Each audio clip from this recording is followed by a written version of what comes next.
Hi, everybody, and welcome to a new edition of Newsmakers. I'm Jerry Roberts. It is Friday, August 15th. I am joined by my colleagues, Ryan P. Cruz, staff writer for the Santa Barbara Independent, and Josh Molina of Newshawk and the host of Santa Barbara Talks podcast. Our friend Callie Fausey will be parachuting in here any minute. But I want to start, fellas, with something we didn't get to last week. And Ryan, you were out, so I did want to wait and talk about it. But we had this weird situation at City Council, I guess, not this week, but last week, where they had this convoluted debate about setting aside $500,000 for immigrant services or to give to nonprofits helping immigrants in this weird time that we're living through. But there was this debate about let's take it from housing, no, let's take it from reserves, no, let's take it from Measure C. What? Let's just level set, Ryan. What exactly happened? Yeah, the council for the most part, wanted to support this money to go to immigrant services. This $500,000. The big question was, where is it going to come from?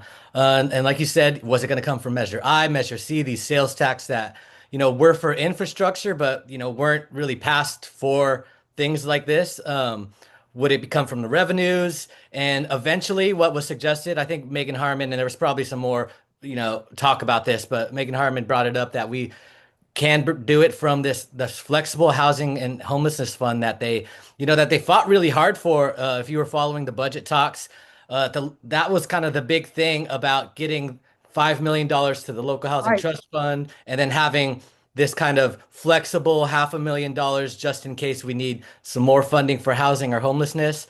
And they had to kind of dip into that, and it seemed like for the most part, you know, the city council agreed that that might be the best case scenario, with the agreement that they would replenish that with the reserves. But they're gonna have to figure that.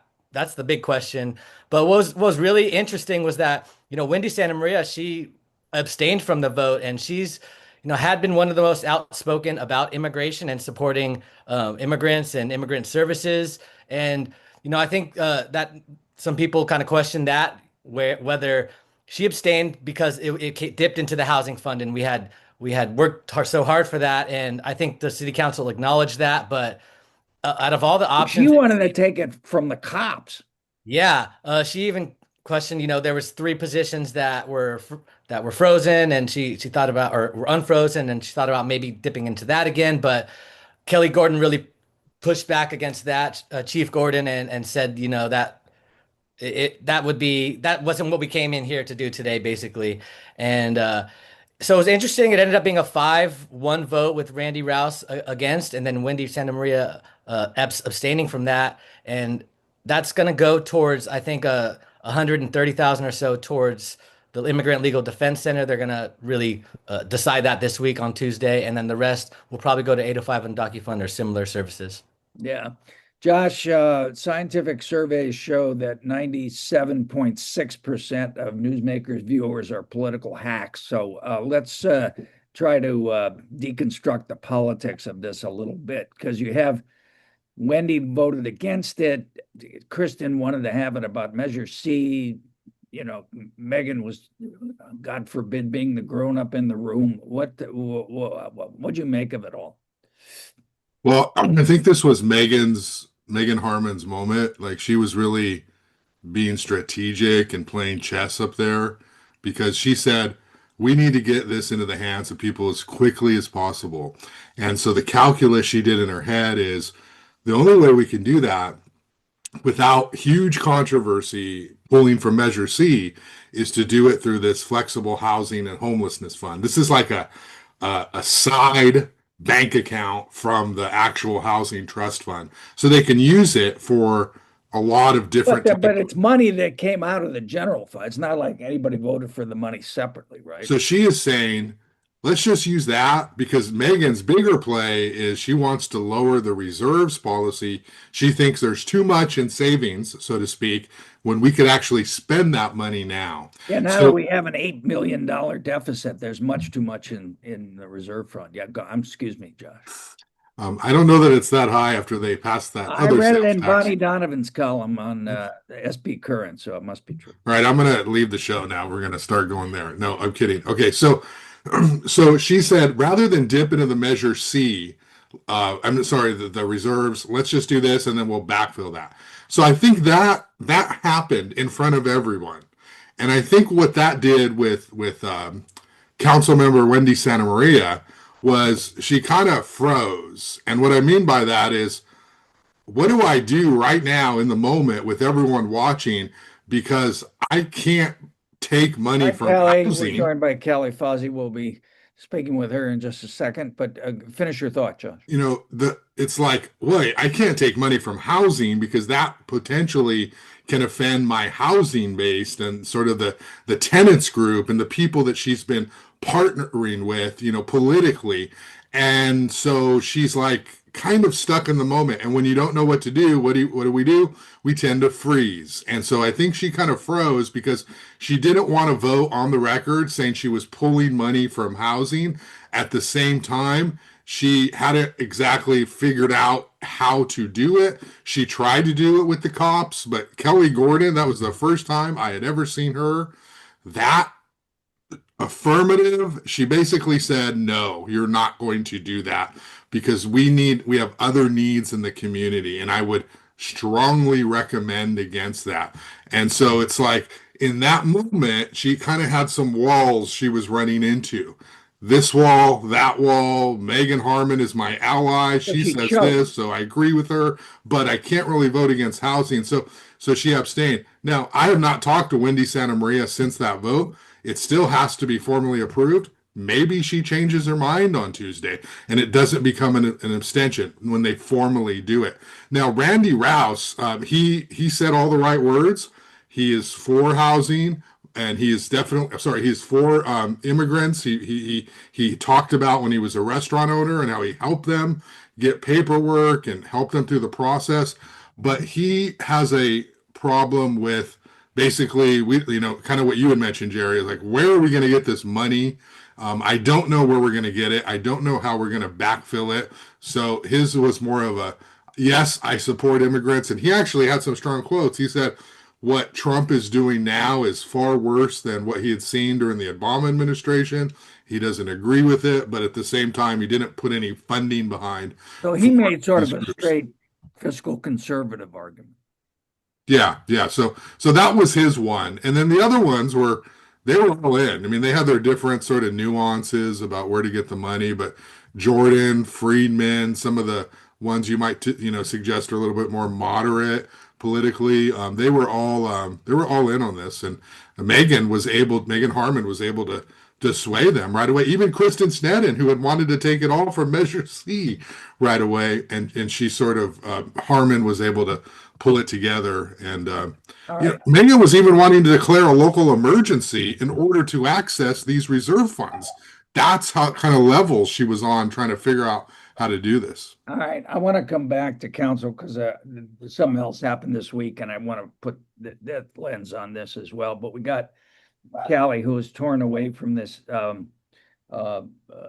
school district meeting I know is going on this morning, and I do want to get to your story about the stabbing, which was just such a good job of reporting you did this week. The Fiesta Week stabbing, the fatal stabbing of one person and two others injured, and you had some really, I can only describe it as scandalous information about the person who was accused of this crime. Talk about that a little bit, if you would, Callie. Yes, so one of the suspects or one of the people being charged with the murder of uh, one of the victims is his name is Juan Fernando Rios. He was actually out on bail when the crime happened, when the stabbing happened.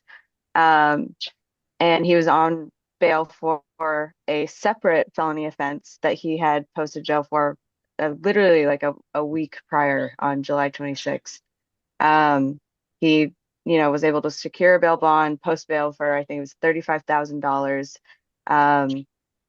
And yeah, he has a history of stabbings too. Like he was charged in connection to one in 2018 and then he was also connected to one in 2013. And he was found in possession of a gun when he was arrested, I believe. Yeah. So No. when he was arrested on July 26th, he was arrested for misdemeanor DUI and felony possession of a handgun. And because of his priors, he should not have had And what does the district attorney have to say about this? Why is this guy out on bail? Well, the they he was able to post bail before the DA's office could even file the case. Like they didn't even know about the arrest. And he bailed out the same exact day. Uh, I honestly like this is something that I struggled to understand too. Like how could someone with such a background be allowed to post bail and why wasn't it higher? Um, His bail's like and $1 million now, isn't it, or something? yeah, his bail is $2.4 million dollars. And I think it's just the way that the bail system works. It's um, it's based on like court schedule amounts. Like every crime has like a set amount for bail, and then there are certain conditions where you can, you know, not allow like pre-trial release. But yeah, there's just I don't know. Do we It was know who the something I couldn't judge really is wrap my who head let him around. out, who gave him this sweetheart deal? I don't know. Yeah. Well, I don't know if this is, I don't, maybe Josh, maybe or Ryan. I mean, is this a state thing? Is it a local thing? Is this, There's usually a fee schedule for offenses, and it's that's pretty county much. by county, or is it state? I think each county has one, but I think state has a maximum also, and the counties usually fall in line with that. And I don't know how much into account it takes prior offenses. I know maybe you get also if you're a member of gang, you get a little bit of an enhancement, but that might be another 5,000, 10,000 or so. And what we're seeing is with bail is basically if you have enough money to get out, you can get out. And that's what we're seeing. The people in jail right now are the ones that can't afford it, even if they have a low bail. And that bail system has kind of created this where, if he has money, he can get out, and it's not about whether he's a danger or not. And maybe that should be looked into going forward. I mean, it definitely should. It he was a danger to society. He was a danger to, somebody who was not involved in the gangs. It ended up, the victim was not involved in a gang, and but this person and these other people that were in a fight and are all charged, and they are in a gang, and now they're out in the streets and making everybody else's life, a danger during Fiesta. So yeah, it definitely needs to be looked at and changed. Yeah, if Mm. I'm a member of the Board of Supervisors, I got some serious questions about this. I mean, how did this happen? Who's responsible? What in the system allowed this to happen and what could be changed for it? So, Roy Lee, heads up over there.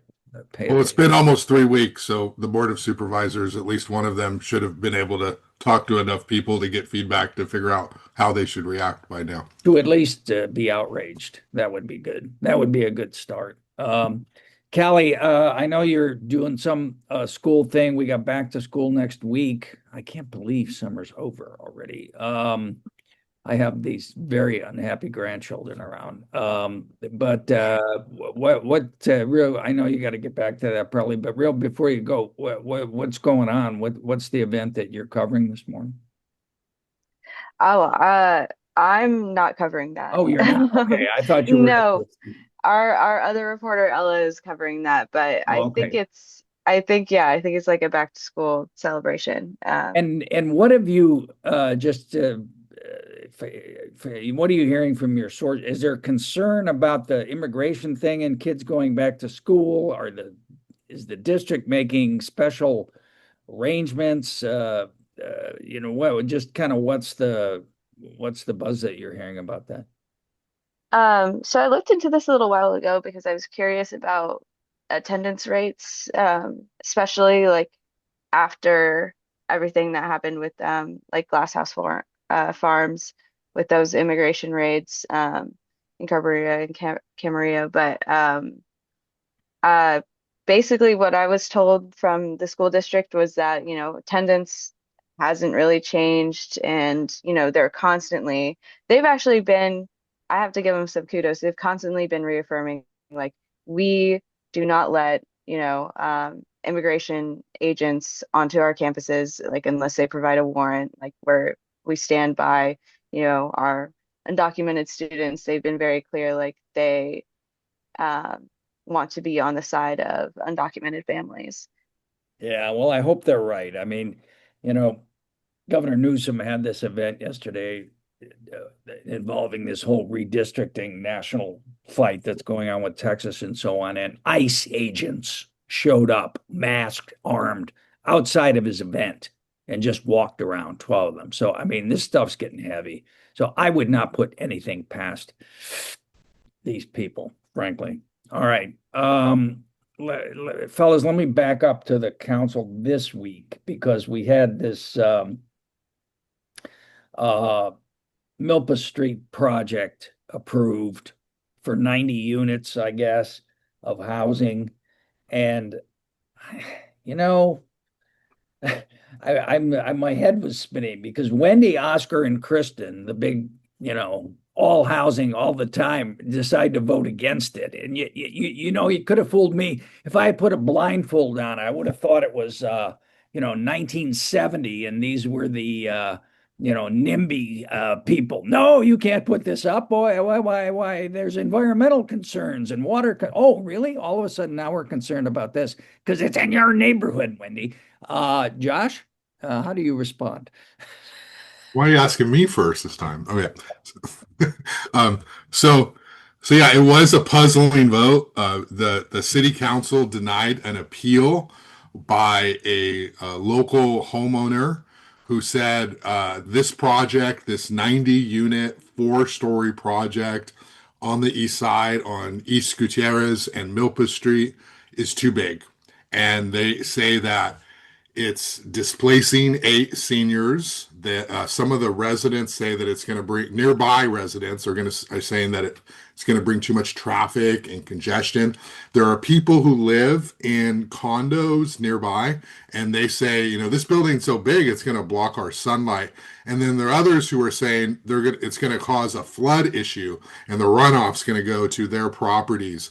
And so this is in kind of a flood zone, and so there are many issues. There's no EIR that is going to be done. The city basically said that we don't need to do an EIR. It is a builder's remedy project, although the owners are not actually pulling that trigger. They're doing a state bonus density, so they don't need to do that. And so they're basically asking for no modifications except for to encroach onto the sidewalk by a foot. So instead of this 5-foot setback, a 4 feet setback. So that is the project. These homeowners, and this is what is curious, and I know they probably watch your show, and I know them too from years of reporting.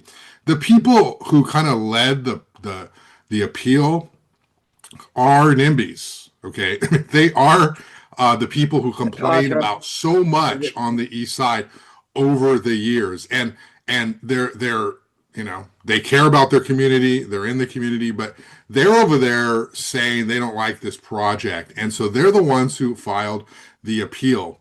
And the city council, and it was sort of strange, council member Megan Harmon said it's not a perfect project, but this is why the state passed these laws, so that we can approve housing.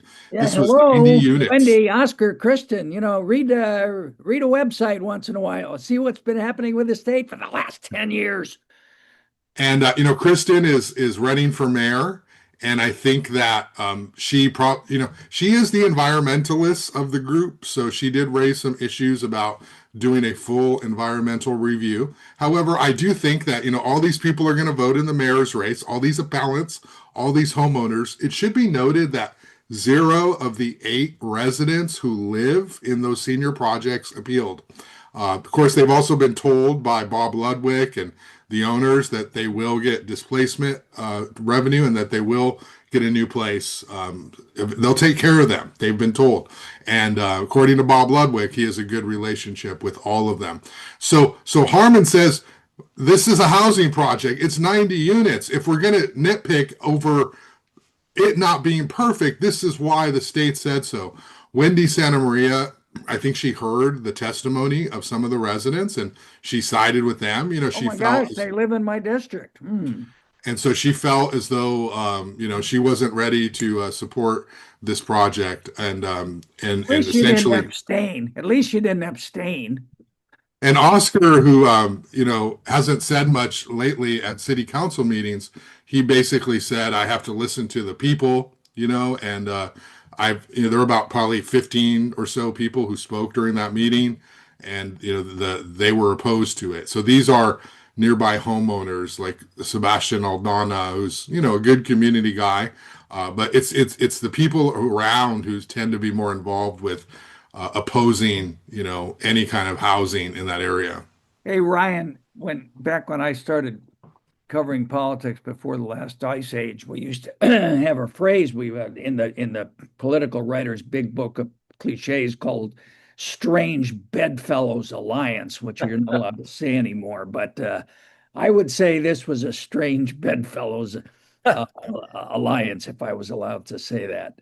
I mean, seriously, Wendy, Oscar, and Kristen are. I think to me it was a little bit what Josh said, and it was these three council members listening to the people, and I think that's what it was, and they were symbolically standing with those who wanted to protect the east side, and the four that voted, you know, realistically, with this appeal, let's look at the facts, let's look at what the legality of this appeal is.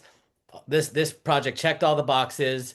If the realistically, if the city were to deny it, the project owner, he could, you know, sue the city, and it would be a litigation thing. And we've seen time and time again the state rule along with against the cities in these projects that you know they want housing, state wants housing. So I think that the four that voted to deny the appeal, you know, really thought, you know, logistically, if we deny this, we're going to end up spending a couple $1 million fighting the litigation, maybe in a settlement. And guess what? We're probably going to get that same project or a worse project that's going to be bigger, have fewer affordable units. And it ended up being that. And, you know, I think those three council members wanted to stand with the community, but it wasn't going to go forward, this Oh, appeal. my sensibilities are with the three of them and they voted against it. As you know, I haven't made any secret. But then, you know, the next time one of the three of them want to get up and make one of their little housing speeches, just sit down. Will you? I don't want to hear it because it's totally, completely selling out because there's a bunch of people in the audience that you're afraid to go against. And that's not why they're supposed to be there. You know, Josh, you had a quote in one of your other pieces, which I want to get to this about the press room situation this week from Jim Cannell, who is not everybody's idea of somebody you get all warm and fuzzy about when he walks in the room, but he really nailed it. He says, the city doesn't know what it wants to do. All you have is a bunch of unsophisticated city council members dealing with economics and traffic patterns, which is way beyond their pay grade, and nothing gets done. Amen, Mr. Cannell. What'd you think of that? I would say Megan Harmon is earning her money because on both of these Yeah. issues you talked about, like she drove the bus. Obviously, I mean, poor Randy, his head's got to be going around like that person in that horror movie. What was it? The Exorcist. well, let me just say one thing since the council members are my sources. You know, I think Cannell's being a little bit extreme here. There's a range, obviously, and a diversity of abilities that each of the council members bring to the council. And he's just very fed up over State Street. And he is a property owner and he wants the street open. And so it doesn't matter the specifics. He's just going to say that about anyone who disagrees with his votes. I think that there's brilliance on the city council in various members of those seats in, you know, different areas. But in this issue, yeah, he feels like they don't know what to do with State Street and he wants it open and it's not open. And he thinks that's because they don't understand economics. That is basically his perspective. Tough to argue with that position. Although, you know, I got to speak up for Council member Mike Jordan, who sent me a picture of his chickens this week. So I'm all in on Mike. Hey, I'm all over the place, but let me go back to immigration for a second, Ryan.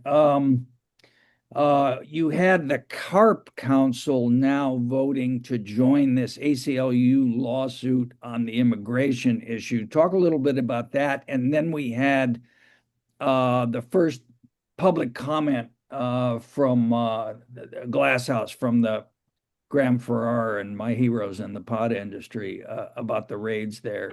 Catch us up on those two things. Yeah, so the Carpinteria and the city of Santa Barbara both voted to join that ACLU lawsuit, and that's alleging that the federal government is being indiscriminate in this immigration enforcement. They're just, to put it plainly, racially profiling based on, you hear Tom Homan say it's enough if their skin is brown and they have an accent or they speak Spanish, and that, that's the czar of the border right now saying that. So Carpinteria and Santa Barbara also. Santa Barbara kind of got lost in the shuffle because they did it while they did that 500,000. It was part of that. They voted to join the ACLU lawsuit as well. County of Santa Barbara has directed the staff to pursue that. They haven't officially voted on that yet, I don't believe, but they're also looking into it. And what really this lawsuit has done, and the big part of it, is this temporary restraining order that's in place right now, and that Trump is trying to get the Supreme Court to weigh in and maybe lift.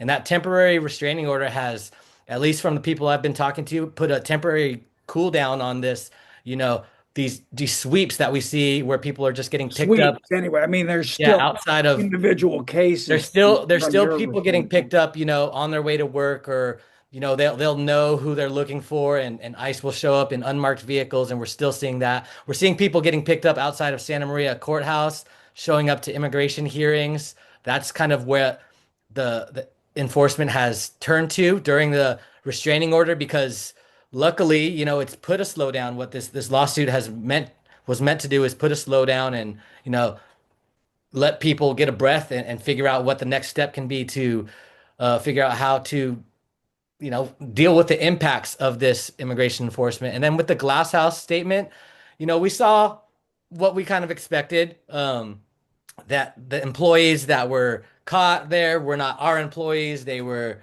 technically a third party, that any minors, and I want to say this for the record, for the millionth time, there was no minors found in Carpinteria. We get it in our comments over and over again. What about the minors found? What about in Santa Barbara County? The minors. There was no minors working in Carpinteria. Nobody has come on the record with any sort of proof of that. Now, in Camarillo, yes, the government says that they have a picture. Government says they have a picture of 14 young folks that with their shoelaces out of their shoes, looking very happy that they're being rescued. That is their narrative right now. But Glass House says that those employees, the 300 that were arrested, at least 300, maybe more, they haven't. Glass House has not been able to verify that number. Those are not their employees. They say they're third party.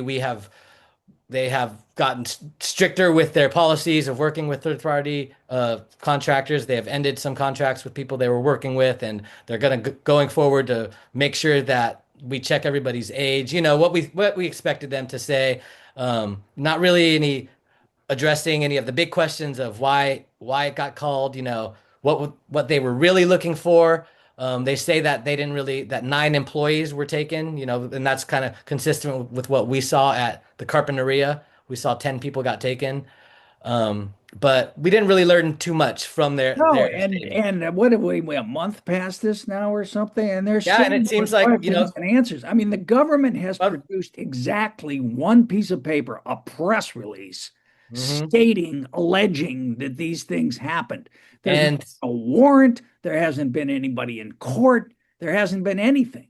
And I have to say that Christy Noem, the head of the DHS, who has ICE, who likes to shoot puppies for a living, is not the most reliable source. So let me just suggest to my right-wing extremist friends here in Santa Barbara, stand down. Let's see the evidence on this. We haven't seen a shred of evidence about any of this. And until we do, I ain't buying it.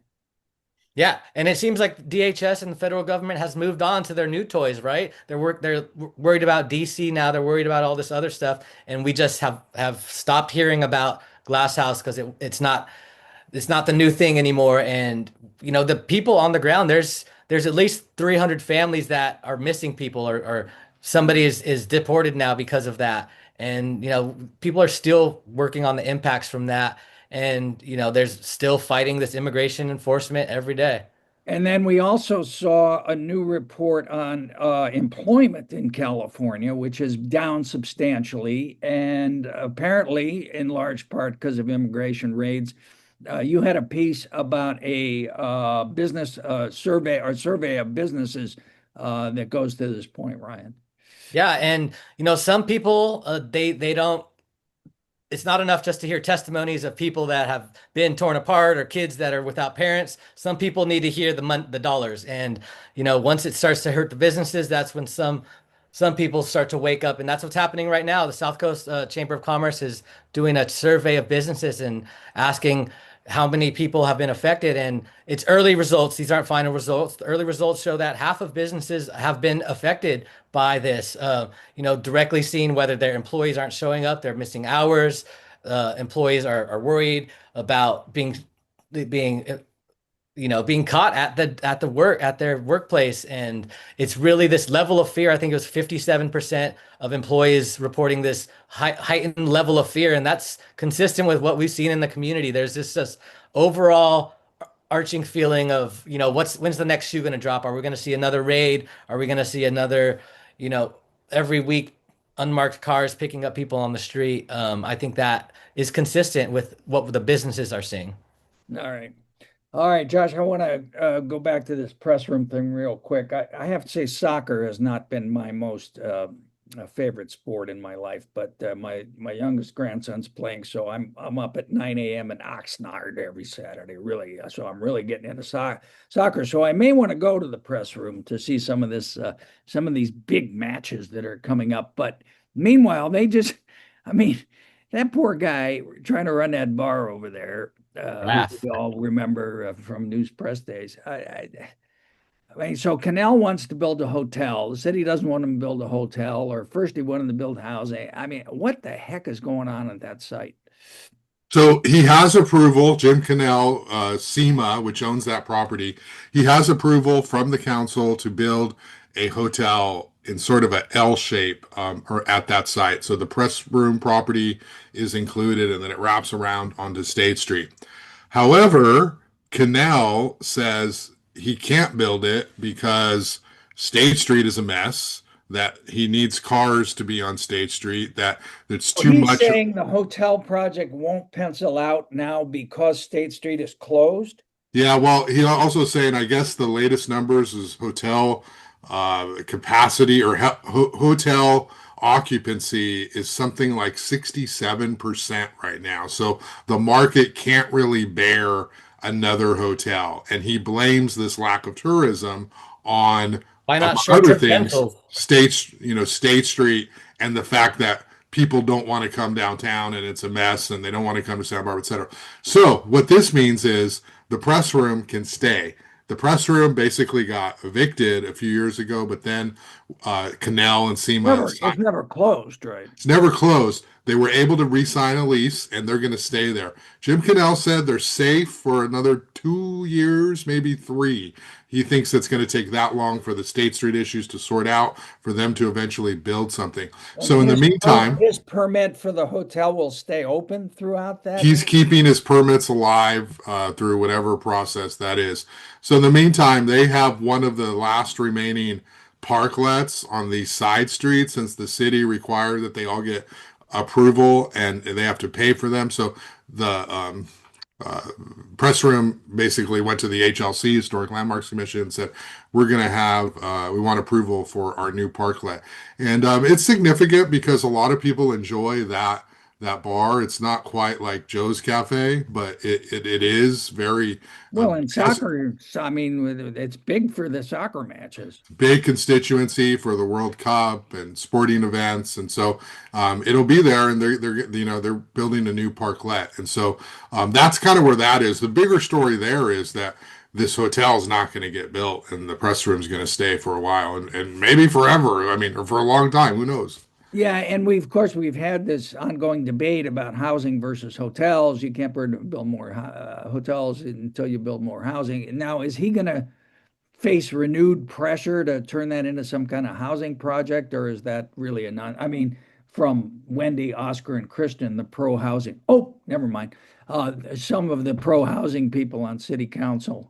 I think he would have loved to have built housing initially, but he would need to build much taller than the current allowance for State Street. And And so the high city end. would have to basically say, yes, we want more height in order to allow him to build something that pencils out. And in He a couple said, of years, there might be a 75-foot building right across the street, so he might have more precedent to get a little bit more height. from yeah, from the the Paseo Macy's. Nuevo project, you mean? Yeah. Is that going to be, no, what is that? That's the Macy's site's going to be 75 feet?